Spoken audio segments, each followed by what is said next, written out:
Hi, welcome to Pilates people. My name is Jenny. Today we're going to be playing around with feeling out the relationship between our shoulders, our pelvis, and our spine. We've been calling the shoulders and pelvis the spine sisters because it's all just so related, right? So we're all going to come onto our hands and knees. You don't need any props for this one, just you and your mat. Finding your neutral spine there. So this is a little tricky in this position. Just think tailbone reaching in one direction, head reaching in the other direction, and take a few breaths into this position. Try to feel your hands pressing evenly and your knees pressing evenly. Now you're gonna feel your shoulder blades connected to the back of your ribs, right? Those shoulder blades directly connect to your arm bones. And just draw your shoulder blades together behind you and then spread your shoulder blades apart. Let's take that a few times. Just drawing your shoulder blades together, spreading them apart. As you do that, you want to try to keep your neutral spine. So you can imagine your little teacups, one on the back of your head, one right between your shoulder blades, and one right on the back of your pelvis. See if you can keep those three spots super level the whole time here. Let's go for 3 more of these little shoulder blade moves, just kind of feeling out, where do my arm bones connect into my ribs? Where do my ribs connect into my spine? And then spread your shoulders as wide apart as you can. We're gonna take your right leg and reach it back behind you, tucking your toes. Take your left arm and tap it to the floor ahead of you. Now still feeling all those spots staying level, lift your arm and leg to the height of your body, and then just tap them back down. So we're gonna find that lift and reach and tap. That back foot can be pointed if that's more comfortable, or flexed. I like to flex my foot and just feel that really strong reach through my heel. And notice this relationship along that back diagonal of your body. So from your left hand all the way to your right leg, there's a diagonal line down the back line. And then notice the other diagonal through the front of your body. So from this standing hand to this standing knee, that right to left diagonal in the front. Those are your oblique slings. We're gonna try to keep those steady. Now lifting your arm and leg, hold them there. Can you tap just your arm down? Lift it back up, then tap just your leg down. Lift it back up. So now it's just singles. And each time you lift back up, let's reestablish that long connection all the way from fingers down to your foot. Remembering your breath. We're going 2 more each way.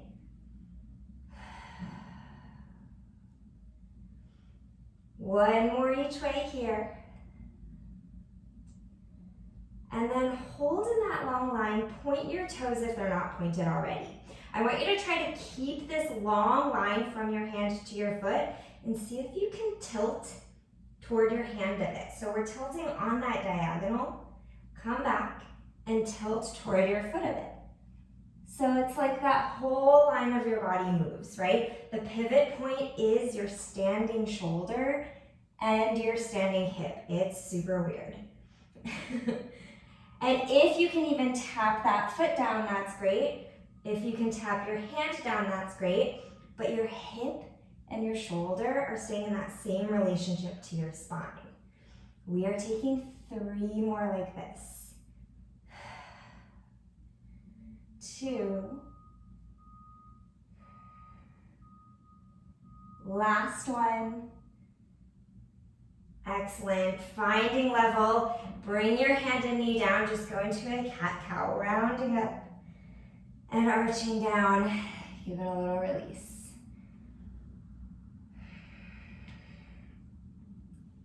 Okay, we're going to take it right into the other side. So reestablishing that neutral. All those little teacups are there. Take your right arm forward, left leg back, and we're starting by just finding that long line. And then we're tapping your hand and foot down and floating them back up. So they tap and float. And just remember those diagonals, right? So now we're working the back diagonal from right hand to left foot. and the front diagonal from left hand to right foot. I need more space. And if that's too much to think about, just think about your neutral spine. Keep focusing on those little places where you can stabilize as your limbs move. Now lifting it up, keep that stability of your spine, just your arm taps down, then just your leg taps down. So we're doing a hinge at the shoulder, a hinge at the hip. Spine is steady. Try to breathe into your back ribs, out of your front ribs. 2 more each way.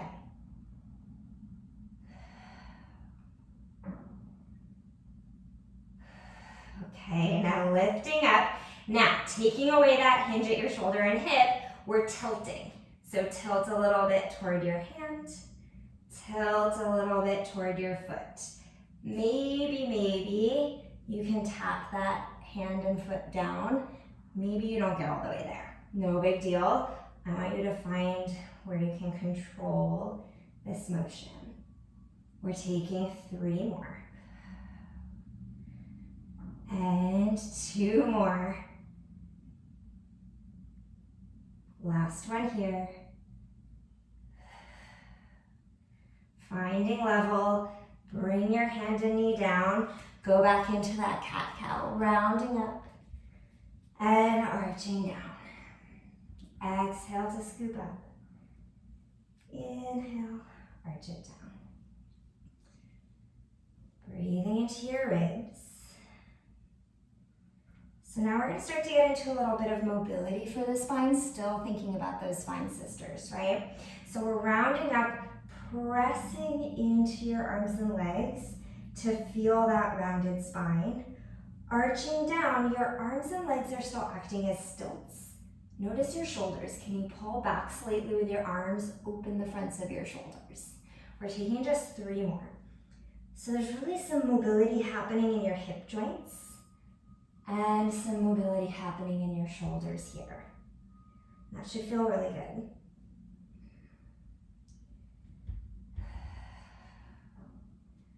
And then go ahead and settle into your neutral spine. We're going to start to find a side bend here. So it's going to feel like you're drawing your left ear and your left hip toward each other. Bring it back to center, and then right ear toward right hip. So you're making like a side C curve with your spine and C curve with your spine. With this one, your spine and your head and your pelvis are staying at the same height above the floor. Notice I'm not doing any sort of cat-cow right now. It's really straight over to one side and straight over to the other side. And you'll feel a little contraction through one side of your waist and a stretch through the other.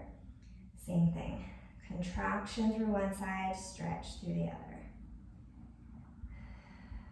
Okay. Now we're going to start to take this into some circles. So let's find center again. Round your spine up into that angry cat back. And then we're going to pull your right ear and right hip toward each other, finding your side C curve. Go down into your extension, then left ear, left hip, scoop it up and in. Keep going around in that direction. And you can imagine like your spine is like a jump rope. Your head and your tailbone are the ends. Your spine is the rope looping around. Let's go for 3 more in that direction. Try to feel out each little part of that circle. Maybe you even find a spot that you want to pause and take a breath. Now don't overthink it or else you'll get lost. We're just reversing that. So side bend over the other way. Scoop it up, going down and around. Breathing through.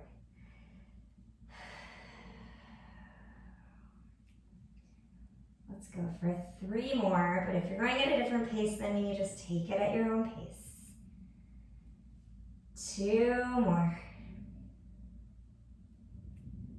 Yeah, last one around. Work your way back to center. Just sit your hips back onto your heels. Go ahead and roll your wrists around a few times. That was a lot on the wrists, right?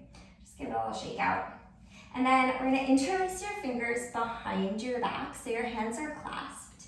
Reach through your arms and just open the fronts of your shoulders.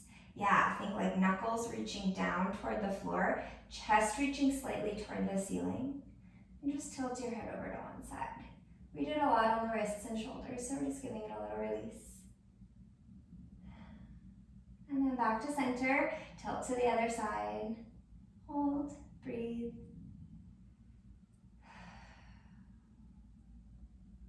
Head back into center, releasing those arms. And then you are all done for today. Really fabulous work. Thanks so much for joining me.